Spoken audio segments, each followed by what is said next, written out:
સ્વાગત છે। હું છું રેખા માલકાની અને જોઈએ આજના સમાચાર।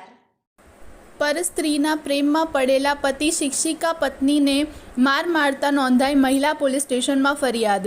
મેઘરજ તાલુકાના ગોરવાડા ગામના હાલ વિનાયક રેસિડેન્સી વંદે માતરમ કોમ્પ્લેક્સ પાછળ રહેતી શિક્ષિકા સોનીબેન સરકારી શાળામાં શિક્ષક તરીકે ફરજ બજાવે છે।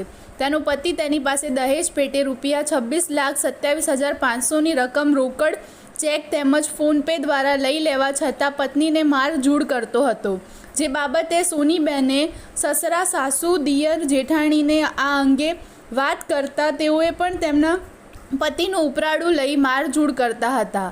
આ અંગે સોનીબેને ખાનગીમાં તપાસ કરાવતા તેમનો પતિ પર સ્ત્રીના પ્રેમમાં હોય મારઝૂડ કરતો હોવાનું જાણવા મળ્યું હતું।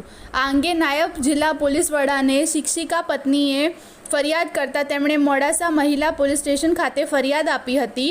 પોલીસે પતિ મયુરભાઈ શંકરભાઈ તરાડ, સૂર્યાબેન રમણભાઈ મેણાત, શંકરભાઈ સોમાભાઈ તરાડ, મણિબેન શંકરભાઈ તરાડ, નૈનેશભાઈ શંકરભાઈ તરાડના વિરોધમાં ગુનો નોંધી વધુ તપાસ હાથ ધરી છે।